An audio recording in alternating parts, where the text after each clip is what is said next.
Got this from eBay, came in at the weekend. I'm just going to open it up so I can give some feedback to the seller, and then hopefully we'll get onto it as soon as we can. So, nicely wrapped up, came in a nice big box as well. Undo the bubble wrap. And there. And we unwrap. It's a Bobo pantographs at the top, which seems to extend and go back again. So after a bit of preliminary work with this coffee, we'll see you back after the intro.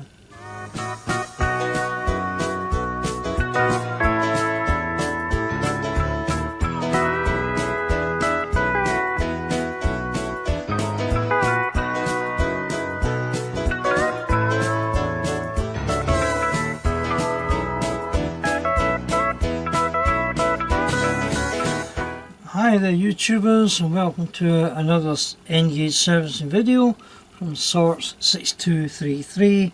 And on the bench tonight I have here a Trix Ellok 112, which is basically an electric diesel in the DB livery. Came in as an alleged spares or repair, so let's put it onto a test track and we'll see what happens.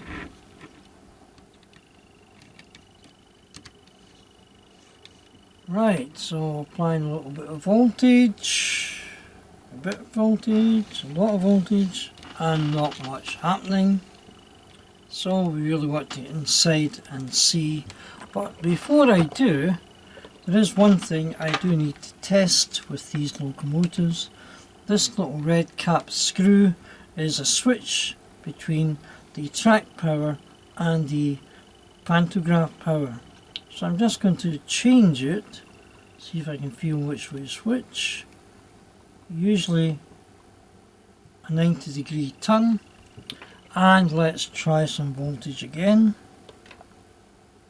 But no, still no response. Okay, nothing else for it. Let's get these screws out, get the top off, and let's find out if we can get this running.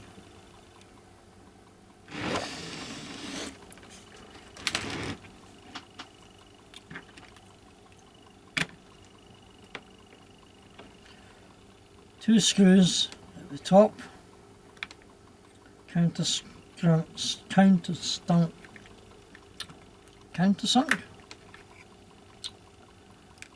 In we go.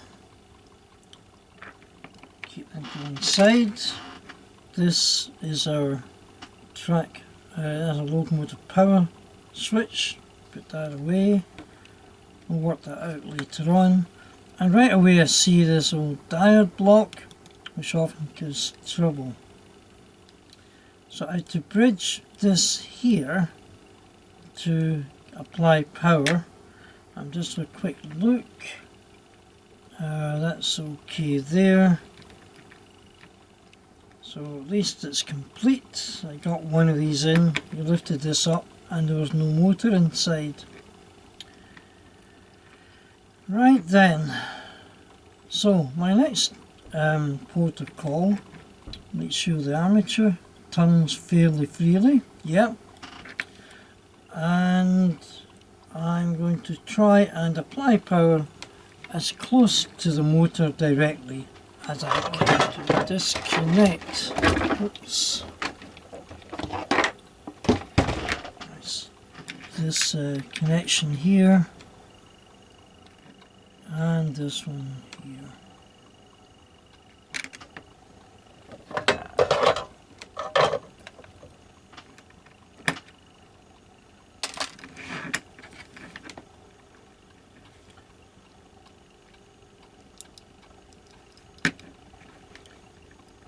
One of these wires comes from the pickups, the pickup plate here, and this one goes to the motor itself. So I ought to be able, I hope, to apply power through the green wire.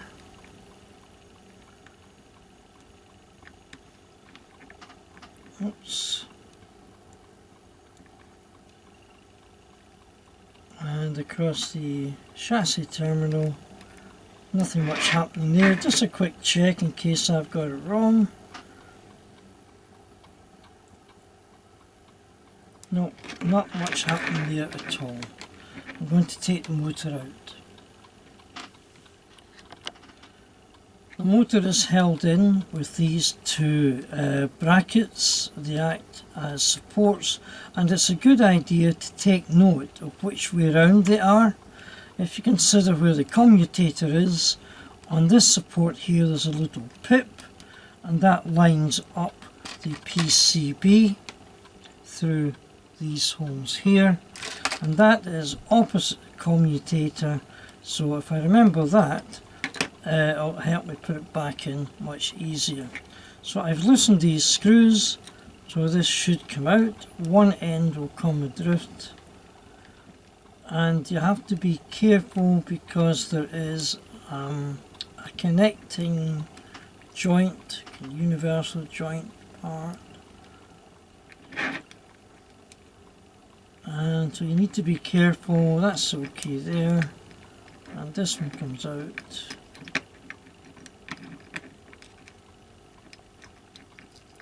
And that's our motor coming away.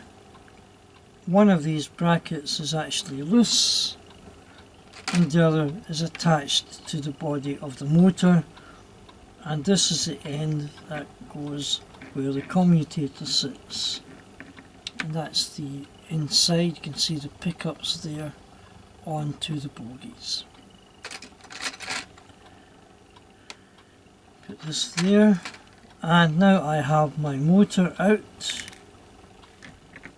Making sure I pick up all the screws that keep falling, and here we get access to the poles.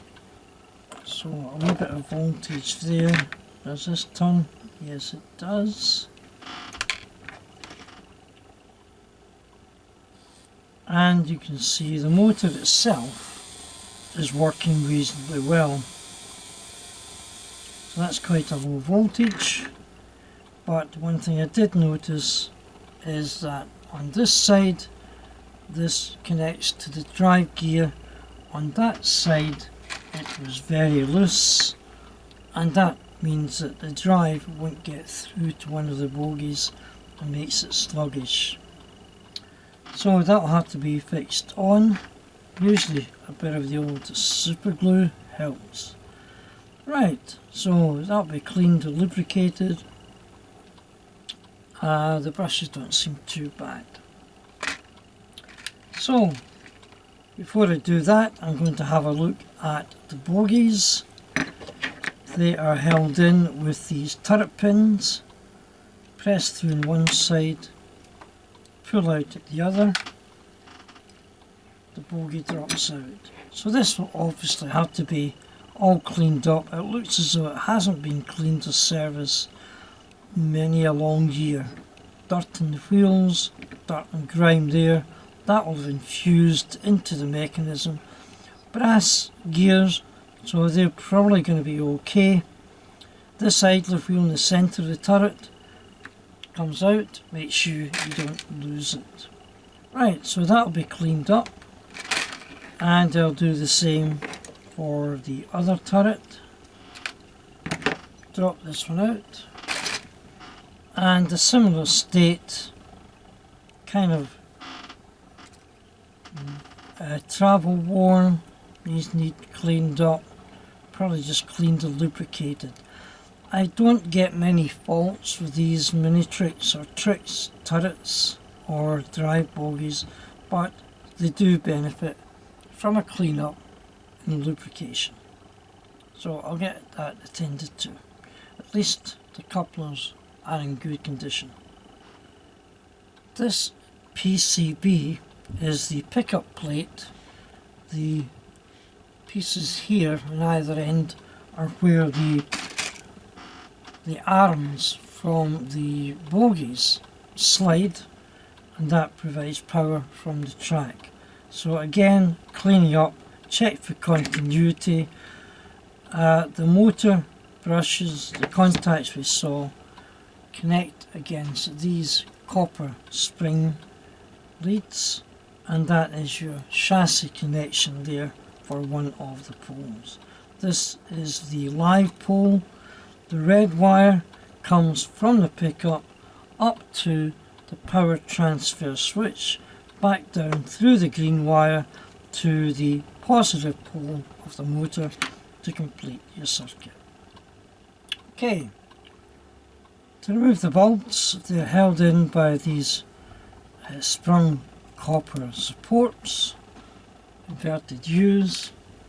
That allows the bulb out, and now I can test the bulb in isolation. There's not much happening with that one. Maybe they do need a wee bit of voltage actually, so let me just put a bit more on. Nope, there's not much happening there. That looks open circuit.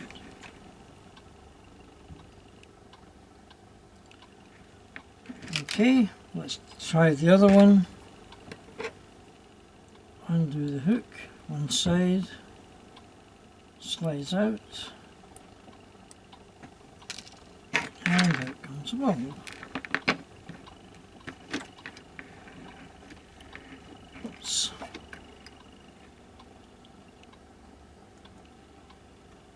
And that one seems to be working okay. Right, yep, so one of the bulbs is working alright. Let me try and get it better for you. Yeah. So, one of the bulbs is okay, the other one doesn't appear to be. So that chassis still has the dry chassis in them. That's my meter. So I'll take these out, lubricate them. They do look a bit grimy, so I'll get them soaked in IPA, and that should be them ready for action. To service the bogies, there's a centre locating screw in the base plate, which if you remove that one, again countersunk, slightly longer than some of the others. The base plate lifts up, and that reveals the gear drive from the wheel axle to the idler in each side, and these should just be able to remove once I find my tweezers. There we go. So that comes out there. This on that side, and a quick check. This is an insulated wheel. This is a non-insulated wheel, and this came out with the insulated wheels towards me, and that matches, in fact, one of the pickup arms, which I can't see at the moment. It's in there, and yeah, there it is. That plate there holds a pickup arm. The idler wheels, they simply drop out as well, and the only thing left is this little bracket in here, which you might not need to remove. This holds in the pickup arm, but I'll try and get it out. In this bogie, the pickup arm is on the starboard side. As I look at this, I'm going to turn it upside down, and I simply use the prongs of my tweezers, and I lever up, and the plastic block slides up, bringing the pickup arm with it. But be careful, because this is still hooked over the back of the bogie, so when you're picking it out, it doesn't come straight out. It has to swivel slightly to allow this arm to manoeuvre through the bogie. And this is now effectively ready for cleaning. One thing I would like to do is clean up the actual casing, so I'm going to remove the pantographs for safety. So these are held in by screws underneath, which have been insulated with a washer So if we just find a suitable size screwdriver, yep, there we go. And that should release the pantographs.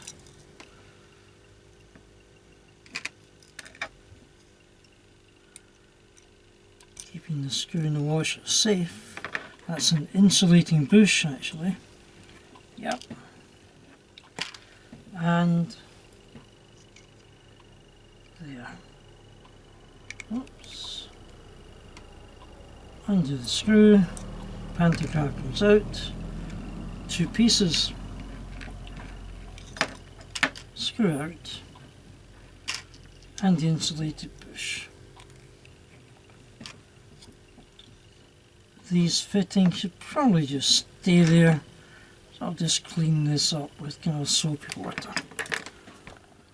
I've reached the stage where I've virtually stripped down the whole machine into component parts, and strangely, or even worryingly, I haven't found an actual fault, except perhaps this suspect diode block, which I would change as a matter of course anyway.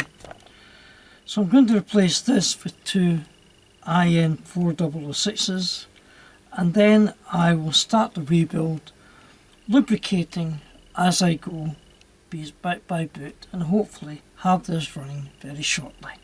Stay with me. Just before I remove the diode block, a little test. This, where the power comes in, is the junction of the 2 diodes. So I'm going here, that's forward direction, that's reverse direction, that's reverse direction, that's forward direction. So at least when I replace the 2 diodes, I'll know which direction they ought to be in. Replacing the diode block means there is a space issue to be considered, so after a bit of experimenting, I've decided to put the negative diode like this from here to there, and the positive diode will sit, if I can get it in, there along the side to connect to there. So I'll get this all wired up, suitably trimmed, insulated and connected. Quick check.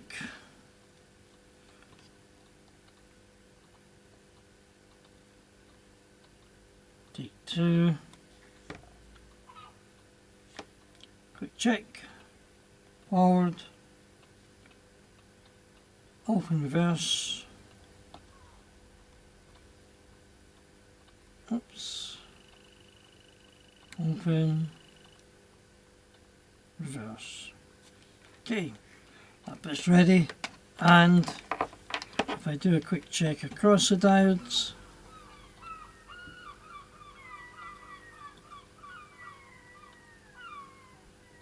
take that out, up there. I'm now ready to start the rebuild. I'm going to begin with my drive shafts, starting with this one here.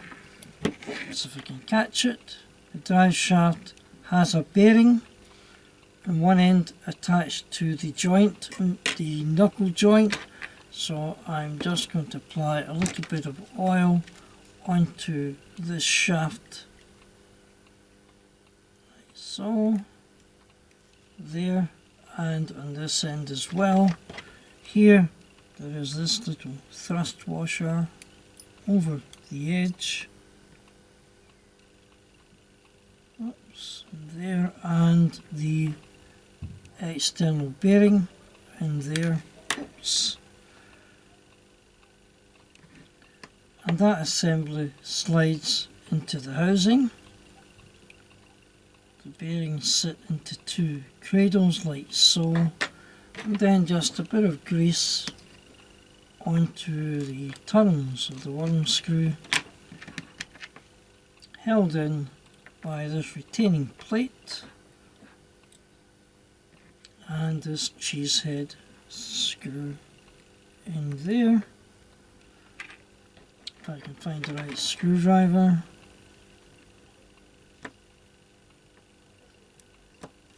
Oops, like so. Perhaps I need my finer screwdriver, which I can't see at the moment. Yep, here we go, in there. And that should be a free turning drive shaft. So I'll do the same on this side and we'll proceed with the rest.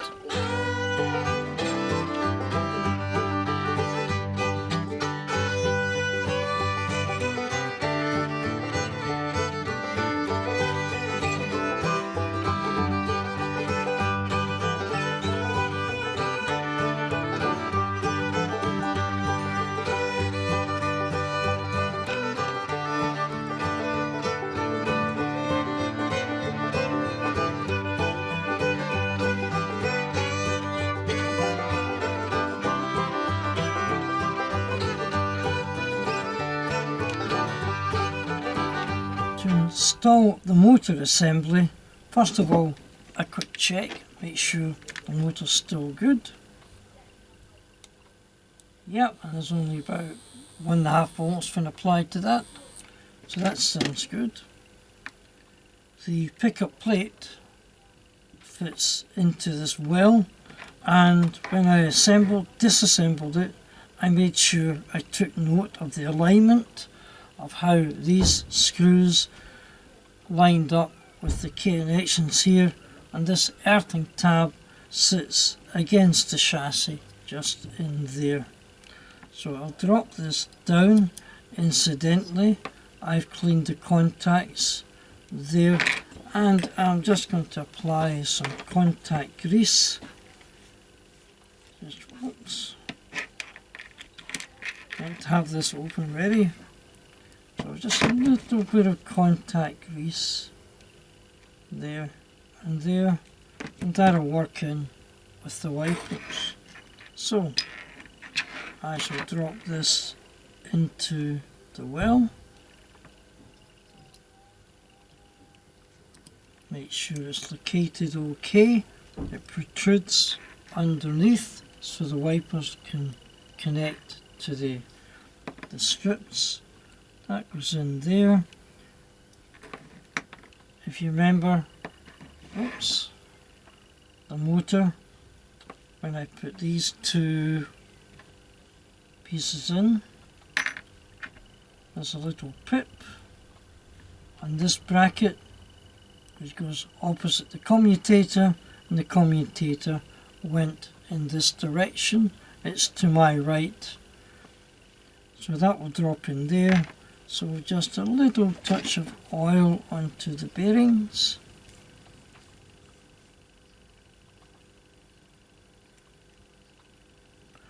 I have often been accused of not lubricating, but that's because I tend to do lubricating off camera. So just to let people know, I am lubricating this as I go along. And to fit this bracket here, and there's a little shoulder on the end of the motor that sits into that hole. Now I do have one other task to do, and that is to fit this connecting link. So that's going to sit over there. I'm going to line it up with the other one, and I could press it home, but it's going to work its way loose again. So I'm just going to apply a little bit of adhesion. I was going to use super glue, but I've decided against that. So I'm going to use, where is it? I had it ready, I've moved it out the way. Anyway, here we go. Just a little bit of some all-purpose, just to give it a bit of adhesion. Whoops, not too much. Little dab on the shaft, in it goes. Slide that on. Make sure it's lined up, that's good. And then this will slide over the collar and sit in nicely. Right, so this will drop into the motor well there, And if I line up the drive shafts,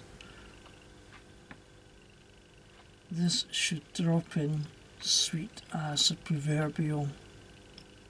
In there, in there, in there. Make sure everything's turning. Worm screws rotating with the armature. Yep. And I'll just fit these 4 screws and hold it nice and tightly. Just a couple of other words about this. I have these 4 screws. I've started one of them. I felt it connecting to the thread, and then I'm going to go diagonally opposite, rotate till I feel it click, just give it a turn, and then I go to one of the other 2, click until I feel it connecting, and then diagonally opposite again. So I make sure that all 4 screws are located in the threads. Then I tighten it till I feel it getting taut, back off, diagonally opposite, tighten, back off, another screw, tighten, back off, and then the last screw, tighten, and then just back off. And now I can tighten these up, knowing that they're probably seated as best as they'll ever be. So that's a wee tip. Don't tighten any screws until you know they're all there. And that's good. And then the percentage leeway is so small it's hardly noticeable.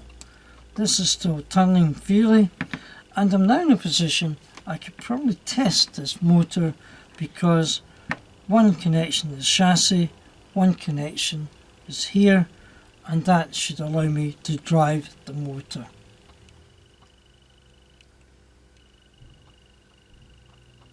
And in fact, it's not working. I think we've found our fault. There's an open circuit connection between here and one of the poles of the motor, so it's probably going to be in this little PCB. So I'm just going to take it back out and have another look. So this is the motor extracted from its cradle. I've just attached the bottom plate, and here's our problem. That's our connections just in there. Apply to this terminal and that terminal. Apply voltage, and nothing. However, if I take the motor and rotate it and fit it in this way,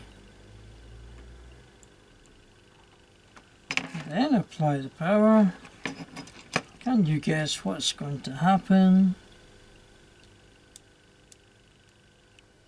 I can get it there. There we go. There's the motor running. That means when I took this out, the motor was in the wrong direction. Does that mean someone's taken it out? Well, yes, it has. And of course, now I know why, because this was slack. When that goes slack, it loses drive to one of the bogies, and so it becomes very sluggish. So someone has taken it out, tried to find the fault, and put it back in, and put the motor back into reverse. So that means this motor should now sit in this way. One little test I'd like to do before I reinstall the motor is I've hooked up a negative pole to the chassis, the positive to the green wire. It's feeding through the pickup plate to the motors. So just apply a little bit of voltage, and you can see the motors running from the pickup plate. So it looks as if we might be making some progress. Okay, so this is the position the motor was in. So if I just remove this plate is going to sink down into there. The motor with the other bracket fixed is now facing in the opposite direction to what it started with. then line up the connectors on the drive shafts, line up the connectors on the armature, and these two should basically fit in. That moved, get that there, that there, that there, and it's slightly out of sync. That's okay, we can work with that. That goes in there. That can work its way in. That should be there. And that's us. So, the motor should now run in this position. So let's have a quick test. There and there. Apply some voltage. And here we go. So, I'm going to fit these screws in the way I showed you earlier on, and we'll go to the next stage.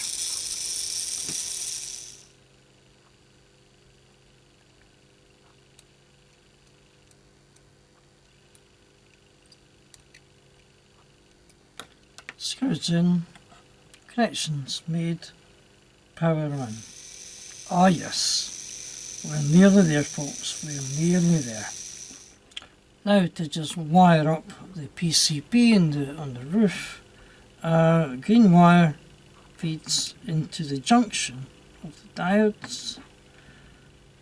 Incidentally, I tinned the wires just before I switched the record on. So that in there.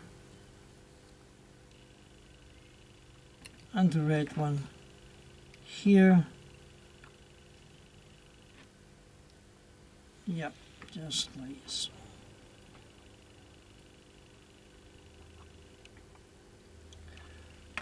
The red wire goes to this assembly here, which is our power selector switch between the track and the pantograph. So that can be sorted out once we get this in. Right, so see you soon. Right, I've fitted the bolts and I'm now going to test and see if it runs across the motor. And you can see that the right hand bulb as you look at it is lighting. So I'll reverse the polarity.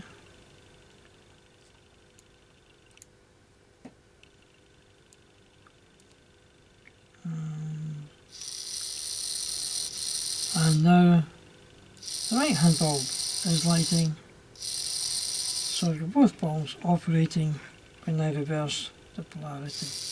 So let's carry on with this, and I think what I'm going to do is I'll leave that aside and we'll get the bogies up and working. Now it's time to consider the bogies. At this point these are identical, but when we are fitting the pickup arms we have to be aware of which side is which. You can see that these pickup arms are in fact reflective symmetrically, so they'll have to go in so they both sit on the one side of the locomotive. At the moment it doesn't really matter, but you can see how these arms are both pointing in the way. So this had to sit in here on this side, and this one sits on this side.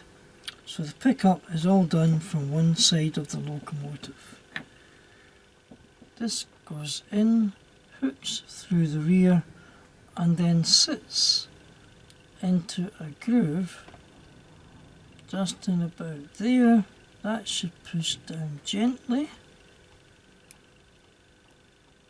And then I noticed that the arms are actually there. Yep, that should be fine. Yep, sorry. Just musing. That goes in there.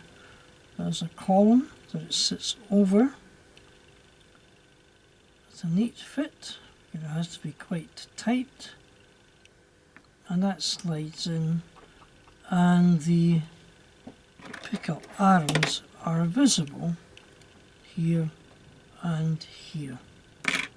So I should do the same to this one. It will fit in this way, sorry, from underneath. Gets in there.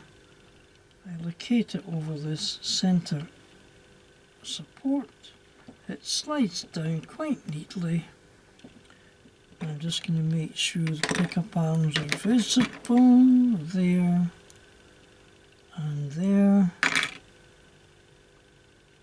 and that's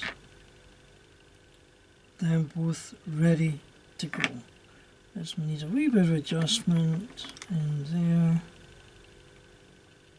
like so. Okay, that will sit in nicely. Because by doing this, I now know how to orient the wheels to make sure I get the non-insulated hub and the insulated hub in the same position for each bogie. First of all, a little bit of lubrication in the bearings, there, there. These are for the idlers, these are for the axles. The idlers sit quite neatly in there and here, and these wheels sit with the insulated hub next to the pickup arm. So I'm just making sure the pickup arm goes behind the wheel. Yep, and similarly on this side, in there, pickup arm behind, and that sits nicely. Right, now I can fit the plate over the top.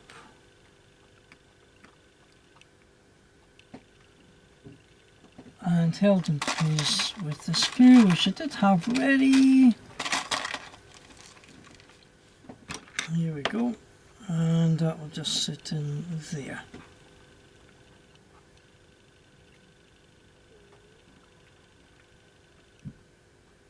And the wrong screwdriver again. Okay, here we go, in there. Trying to catch it. Oops, and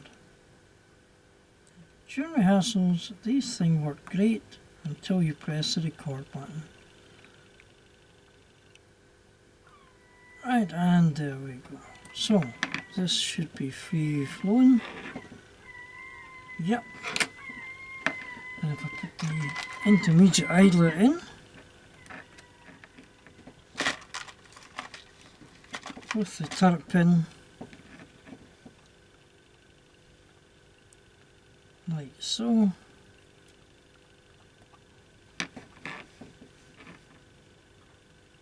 And that all goes nicely.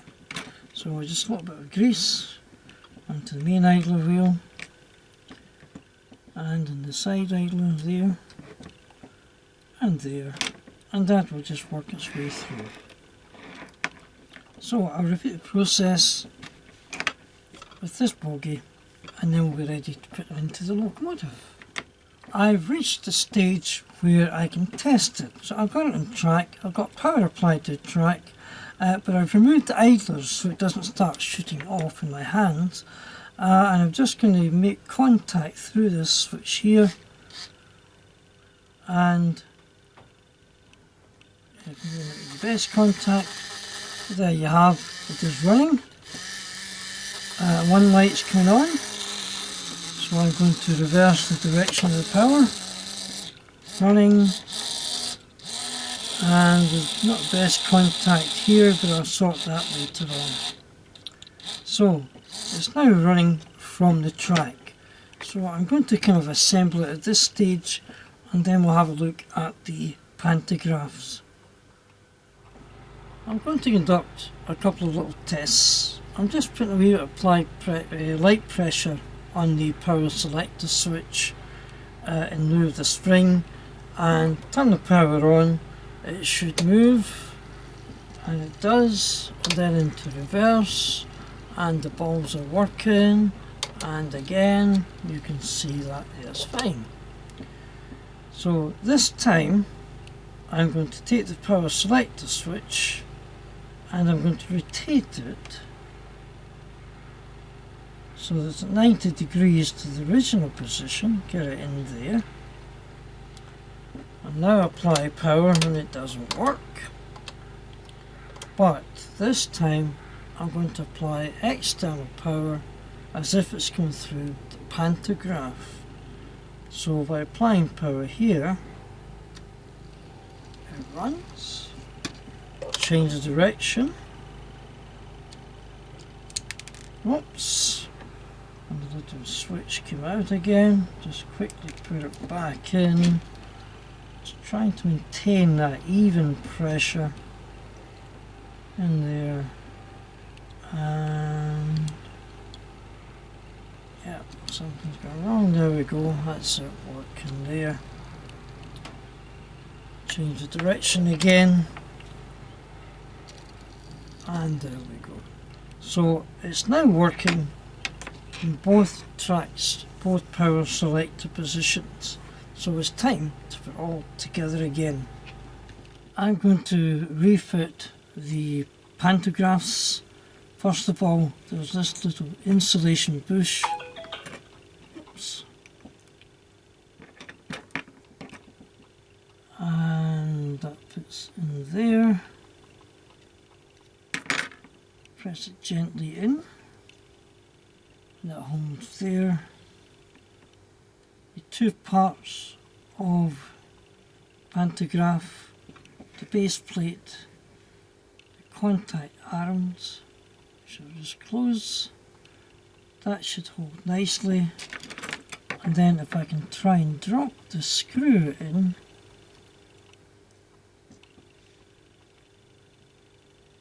oops, with a bit of coercion,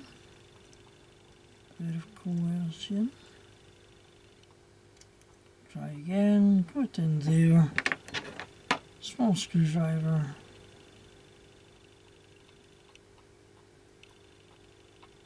and there we have one working pantograph, and I'll repeat the process on this side. We're getting there, people. I have a spring to insert over the selector switch. Being careful that I don't let it ping. That should just sit itself over the chassis.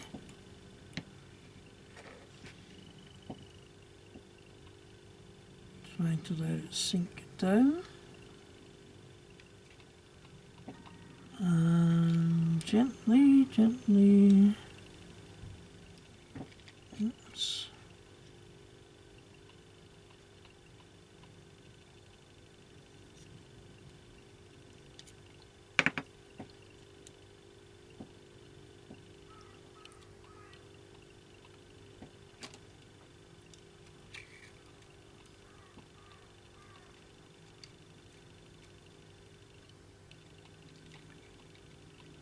Put that down correctly, this switch should appear there. It hasn't, so I better.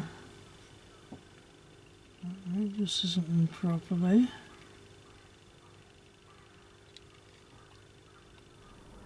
Well, let's put my little Ellok 112 under test. So I'm going to just apply some power. And there it goes, nice and smoothly. And we'll let it run round the track. Pick it up on the back stretch. There it goes. Running nicely under a low voltage.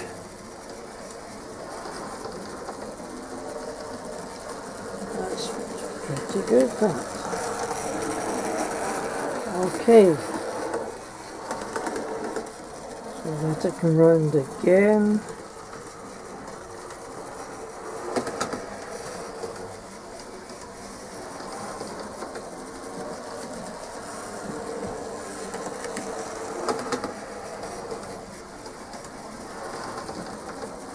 as it comes round to here, I'm going to bring it to a stop, and I'm going to reverse it. Oops, sorry, the camera work, and send it into the siding to pick up some coaches.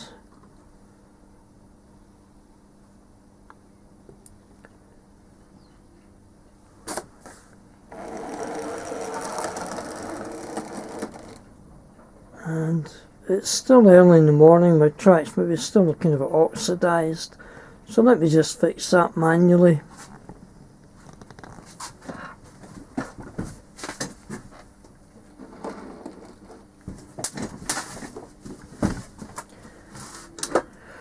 Right, so hopefully this should start to pull forward. It does, it's the track, it's a problem, that's no go. There we go. Come on baby, there we go, and out it comes. So highlight on these the points. Right, let's pick up the locomotive again.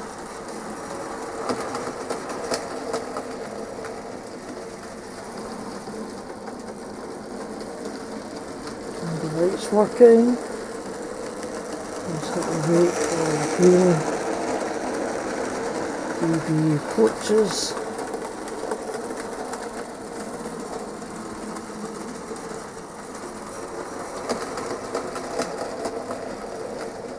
So I just need to let that run around the test track a few times, then I'll reverse the direction. There we go. So, like I said, leave it to test a while.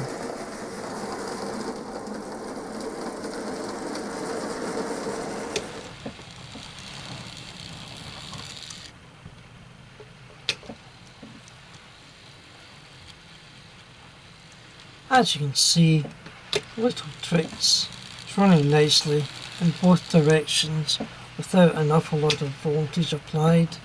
Just my track, there we go. And it runs nicely there. That's of course using the track pickups. So what I'm going to do is I'll bring it to a halt somewhere in the middle, about there, and I'm going to switch from track to pantograph. Just pull this up here and here. And you can hear me switching the power. Nothing's happening. So how do I test it? Well, I set up a temporary rail using the steel rule. I've got power connector attached to it. So all I'm going to do is I'm going to lay the rule across the pantograph and hopefully it should work. There it goes. Switch power. And there it goes, come on baby. It did work, yeah, it's trying to work. It's getting the right amount of tension on the pantograph. But that's definitely working. So I'm going to put it back onto track. There we go, and back into there, and let's just stop it there. So my little Trix Ellok 112 came in as a non-runner, and I didn't find any particular fault, but I think that one of the drive splines has slipped, as often the case with these Trix. Someone tried to fix it, put it back in the wrong way, because the motor and the bottom plate ought to marry up, and they didn't. So I fixed that, replaced the die block, just as a matter of course, and just cleaned, lubricated and tested, and now as you can see it's running very nicely. This idea running off a pantograph, I don't have that set up, but it sort of suggests that perhaps something like a little diorama using a catenary, is that the right word, to test these, because I've got, I think, well, there's the little lemurs, the electric ones, I've got about 3 of those. I've got another one of these. I've got this one. So I'm sure there's something else lying around that could run off an overhead cable. So you never know. It's something I'm going to think about, maybe try for the future. Meanwhile, this will just run nicely. I'll let it run a wee while longer, get some closing shots, and then we'll put this one to bed.